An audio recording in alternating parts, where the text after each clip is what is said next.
You're watching Bermuda Tonight. It's Monday, April the 1st, 2019. I'm Diane Brewer, and thank you for joining us. Ascendant Group, the parent company of Belco, tonight confirming it has invited several companies to submit proposals to the purchase of the company. Sources telling us a special meeting was held today to inform employees about the decision.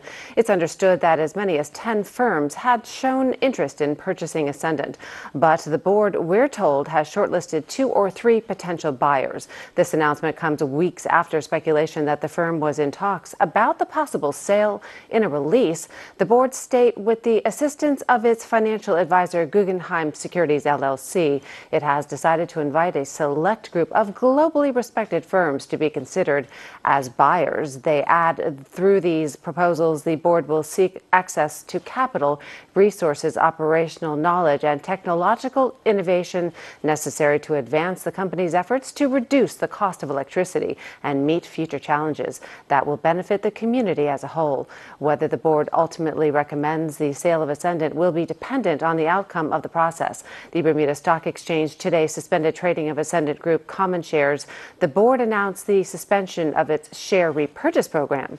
Donald Latimer, president of the Electricity Supply Trade Union, confirmed that all staff were in today's meeting with Ascendant executives. He chose not to comment on the announcement. Meanwhile, Walter Raban, Minister of Regulatory Affairs, making it clear that any potential buyer of Ascendant Group will have to forge a different relationship with its customer base. So I think anyone who wants to come to Bermuda to benefit from Bermuda would want the support of Bermudians in doing that. And we intend to be, if no one else is, be the representative of the Bermudian interests in whatever sale happens of our single power company. This is a once-in-a-lifetime event in over 100 years since the company has existed.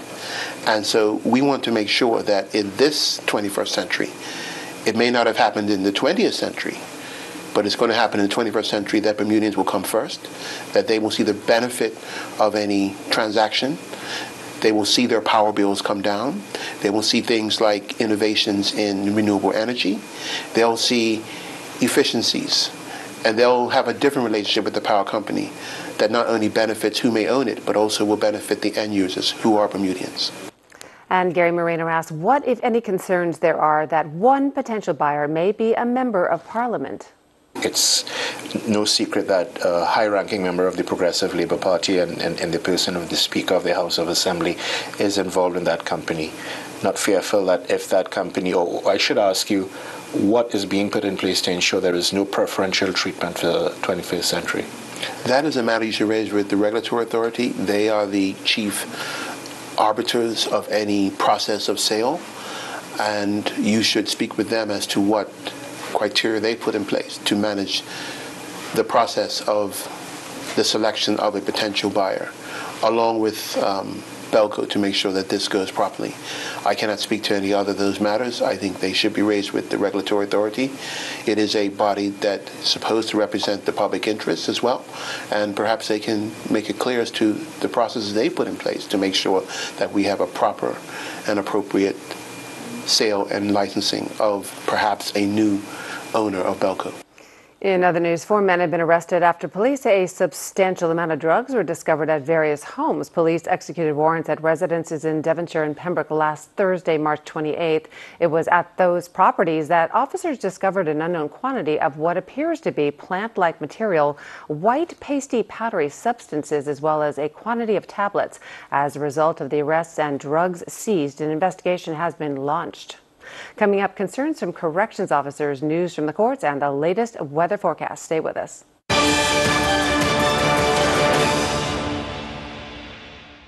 I got these for seasickness last week, and they're terrible. That's strange. I know. I put one behind each ear like you're supposed to, and nothing happened. These are tablets. You're meant to take them with water. I got this pump for my asthma. Hasn't changed anything. Show me how you're using it. It's an inhaler. You're meant to breathe it in. Well, this toothpaste, definitely off. It's a hemorrhoid cream. Well, that explains why my gums are shrinking.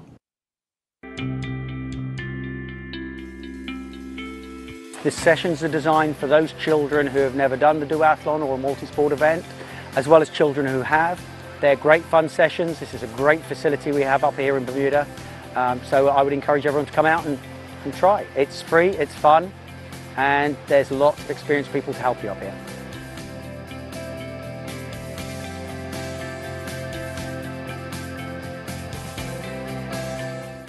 Wednesday, the 24th of April, Michael Ramsden returns to Bermuda, accompanied by fellow Christian apologists Alicia Wood and Vince Vitale, also of the Ravi Zacharias International Ministries. Once again, we tackle the mysteries and misconceptions arising from the Christian worldview.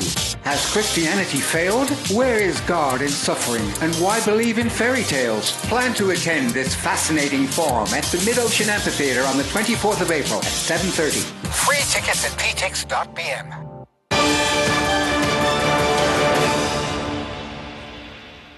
Welcome back. A Sandys man denies corrupting a witness in an attempted murder trial, and a woman pleads not guilty to drug importation offenses. Jasmine Patterson has the details.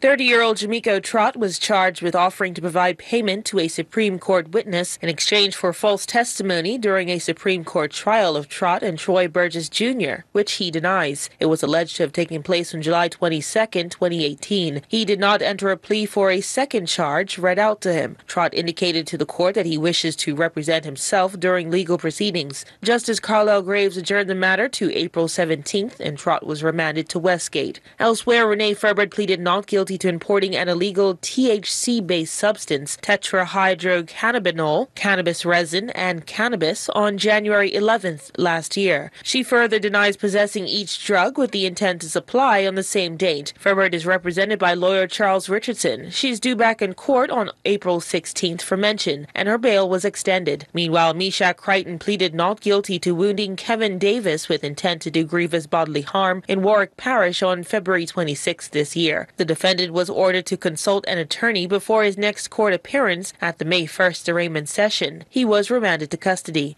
Jasmine Patterson reporting for Bermuda Broadcasting News.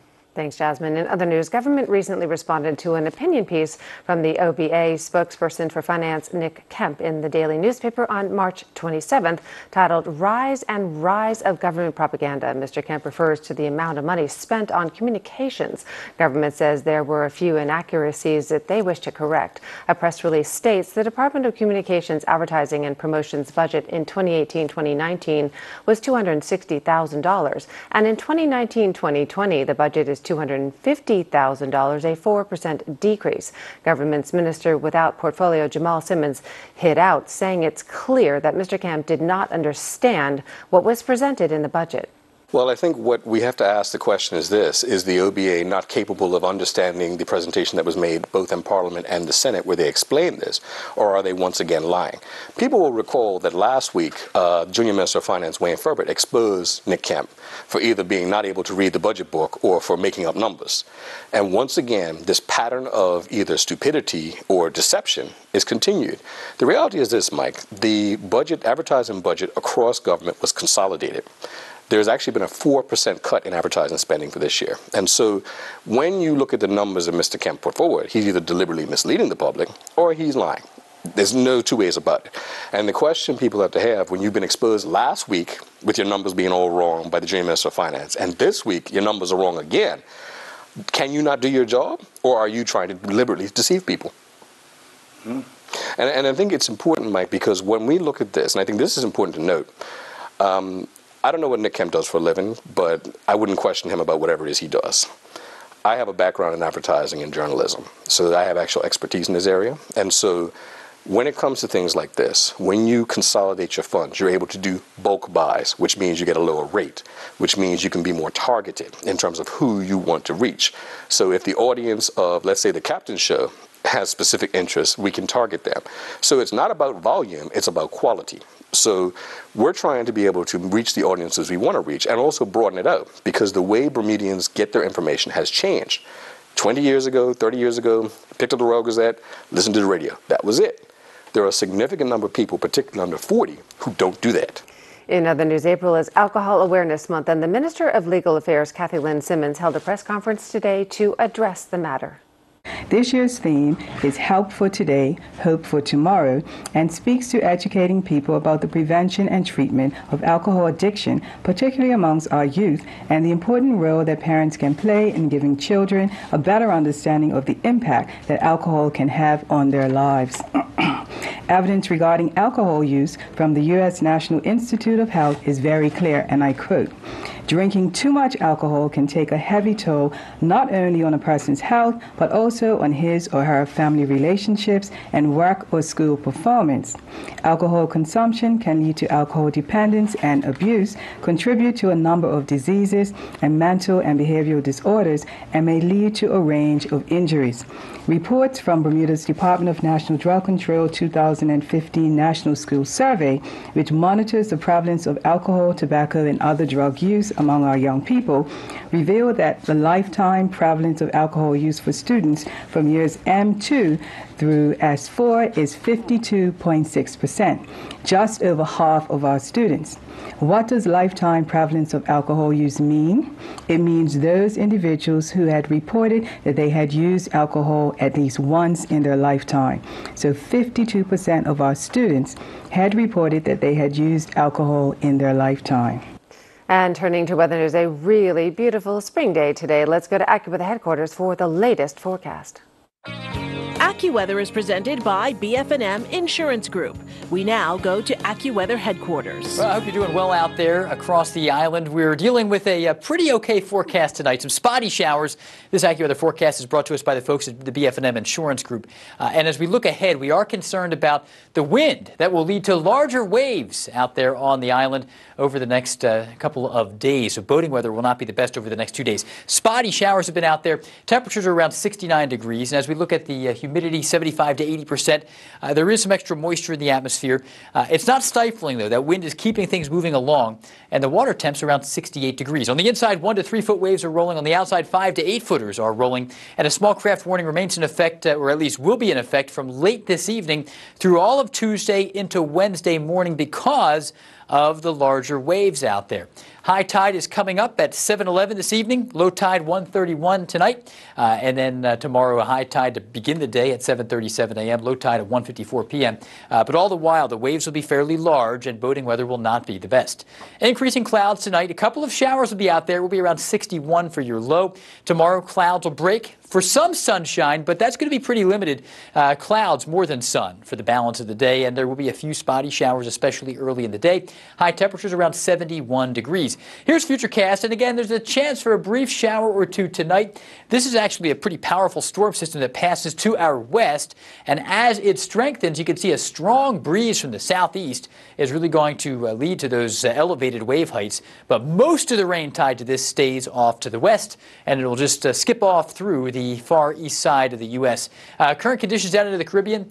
Periods of showers off and on into Jamaica. Barbados looks good. Trinidad and Tobago look okay. No tropical threats, but again, that system between Bermuda and the east coast of the United States is a fairly angry one, and that's going to be a problem, a hindrance for any boating in that direction, any shipping between Bermuda and the U.S.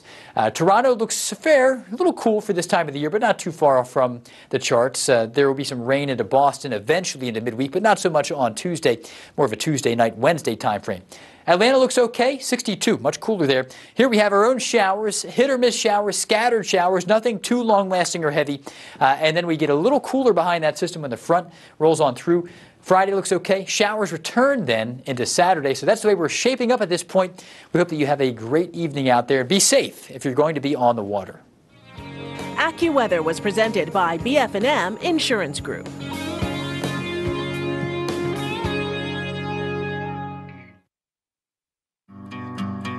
I was diagnosed with illness. Very frightening because my son had just turned 1 and it was a cancer. So I'm young, new baby, and I needed to get the care that I knew would be definitive so that I wanted to be around for him for a very long time. I got in contact with BF&M and BF&M was able to commit at that time to doing at least 50%, so we were comfortable, okay, well, we're gonna go. We got off the plane actually the day of the procedure, and on my way to the limo, my case manager called and she says, "Kiana, we got it, you're covered at 100%. And I cried all the way to the office because I was just so happy.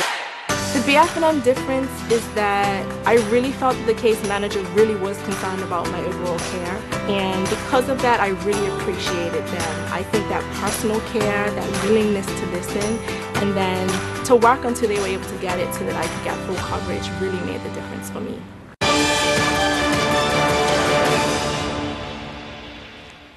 And you're watching the Monday edition of Bermuda Tonight. Brexit, slowing global growth, protectionism, and a U.S.-China trade war, just to name a few. There seems to be no end to the list of geopolitical and economic headwinds. When the gust blows, it's always a good idea to seek shelter. Tony Waterman recently sat down with AIG CEO Brian Duperreault at the Bermuda Executive Forum in New York City, and she asked him about Bermuda's role in turbulent times. In spite of all that, there's business still being conducted. It's still world trade is still incredibly important. It's hard to retract from that. And I guess the grease that makes the wheels move is insurance. Because you can't have world trade without having coverage, to mitigate risk. And so we in the insurance industry in Bermuda in particular, help that world trade. So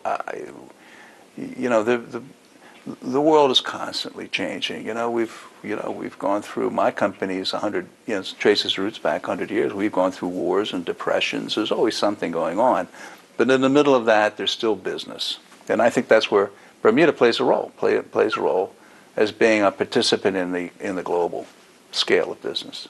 Bermuda was recently added to the EU blacklist. And even if it was just on a technicality, and even though the government is doing everything it can to get Bermuda off that list as quickly as possible, I wonder if you think that there is some reputational damage that will happen in the meantime. Well, maybe in part. I would say that on the margins, that could have an effect. But I think the people who know us, who conduct business with us, understand who we really are, and that our reputation is second to none. And so I think only in the margin, and it'll get cleared up, I'm sure. No doubt that Bermuda's insurance sector is doing very well, that the regulators are robust and accessible, that it's easy to set up a business in Bermuda. But all of this is operating in quite a sluggish environment. There's not a lot of growth. There's a lot of debt, costs are going up, there's an aging, shrinking population. Do you think that the international business segment of Bermuda's economy is going to be able to continue to thrive in this type of environment? Well, you just described, almost every corner of the earth. Demographics, by and large, certainly the developed world, I should say, is as you described, people getting older. We have all these other issues. And yes, ultimately, a decline in global production would bring down, the amount of revenue an insurance company would get. No question about it. But then the flip side of that is we're in the risk business. And is it less risky today than it was yesterday? I don't think so. So I think the stuff that we do, which is protection, dealing with risk, it's a booming business. And of course, that was Tony Waterman reporting. Well, Earl Biz will have your weekend sports roundup in just a few minutes. Stay tuned.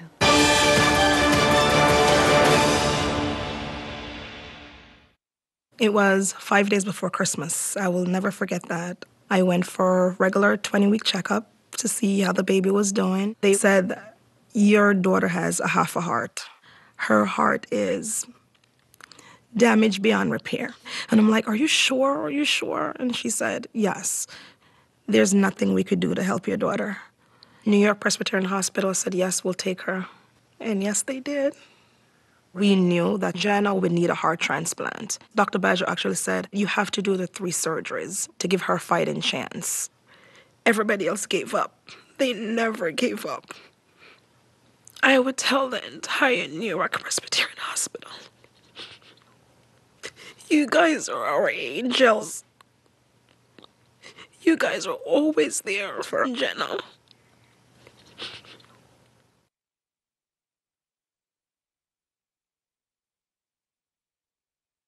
Our Tempur-Pedic gives us the best night's sleep ever. I recommend my Tempur-Pedic to everybody.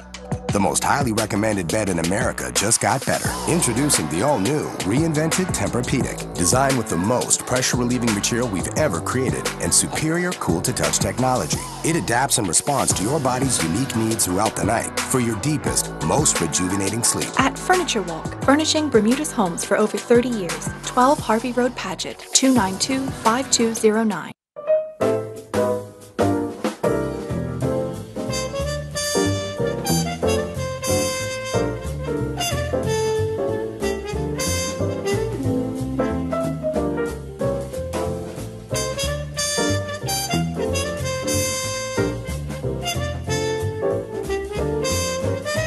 The new Toyota Rush, Bermuda's biggest SUV with 7 seats. There's always plenty of room. Available at Bermuda Motors.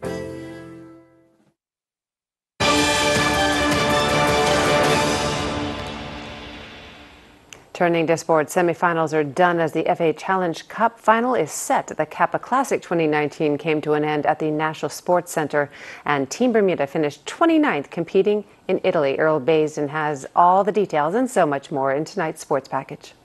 The finals for this year's FA Challenge Cup are now set this after semi-final play over the weekend. Crossroads on Saturday night defeated the Dandytown Hornets 4-2 on kicks from the penalty mark after the two teams ended regulation time deadlocked at 2-2 and then 3-3 after extra time. Crossroads came from behind 3 times with 2 goals from Timon Daniels and a single strike from Paul Simons. Angelo Simmons scored twice for the Dandytown Hornets and Deshaun Butterfield added the other. Deshaun Cooper would save 2 penalty kicks from the Dandytown Hornets on the way to helping Crossroads to the final. Yesterday, Robin Hood got 2 goals from Lejean Simmons in the first half and a single second half strike from Casey Castle as they defeated BAA 3-1 to advance to the final. Nathan Rigo scored the lone goal for BAA.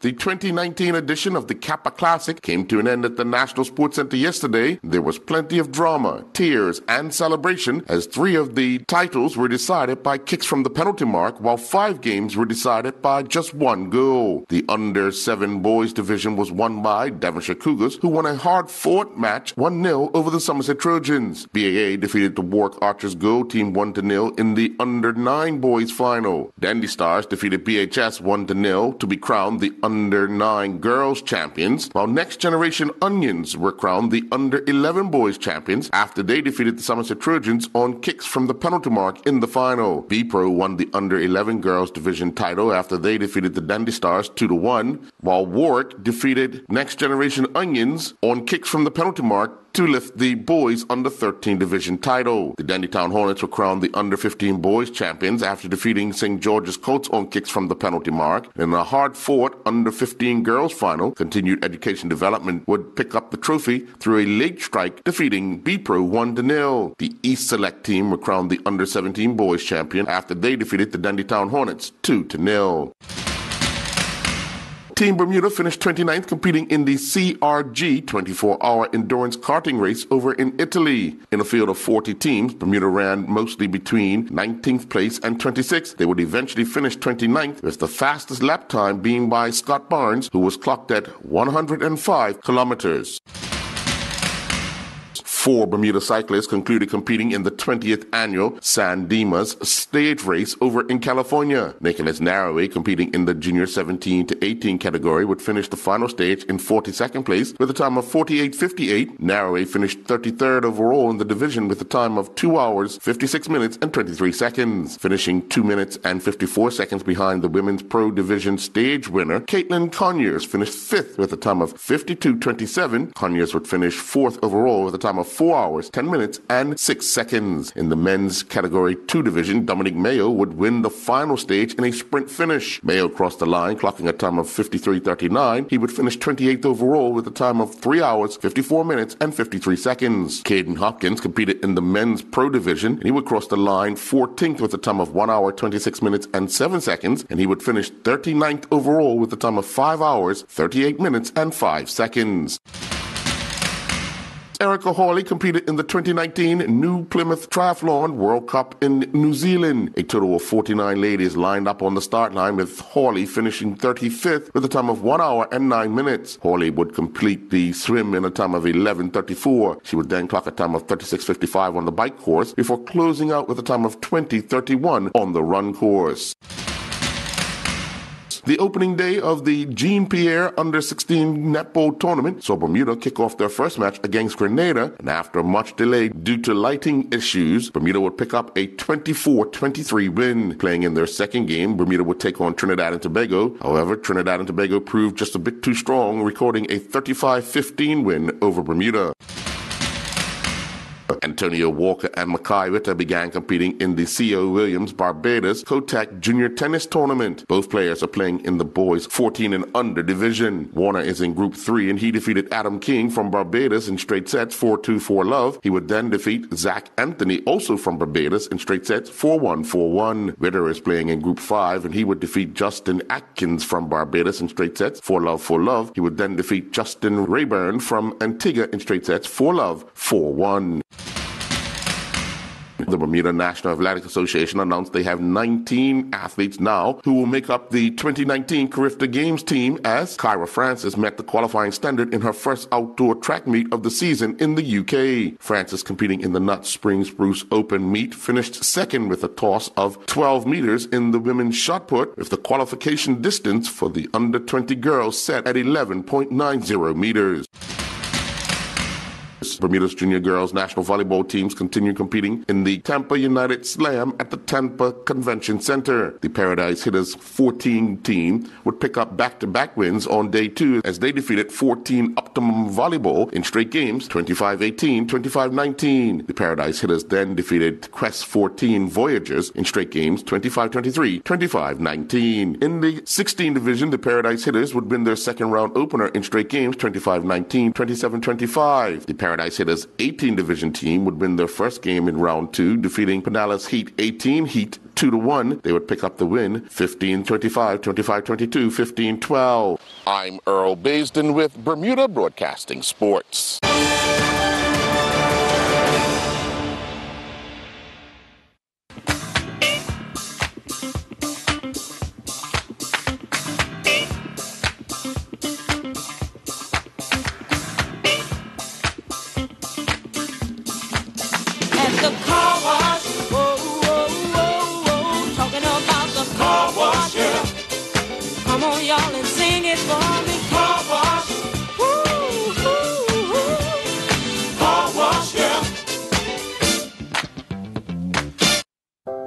Close my eyes and I can see the world that's waiting up for me, that I call my own. I don't care, so call me crazy. We can live in a world that we design. 'Cause every night I lie in bed, the brightest colors fill my head. A million dreams are keeping me awake. Over time, your mattress goes through a lot. That's why at Dreams, our experts recommend you replace your mattress every 8 years for a better night's sleep. Replace every 8 years and sleep better with Dreams. For the world we're gonna make. Made with care, handled with care, delivered with care. Now that's what dreams are made of.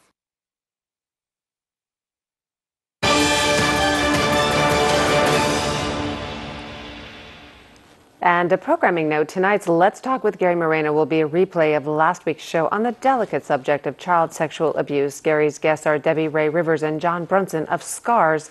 And the show is eye-opening and a must-watch for all parents. It offers a sense of just how prevalent child abuse is in this country and explores the courageous efforts to protect our young people. That's Let's Talk with Gary Moreno, tonight at 8 p.m. right here on ZBM TV 9. Well, that's our newscast for tonight. I'm Diane Brewer. Thanks for sharing your Monday evening with us, everyone. Good night.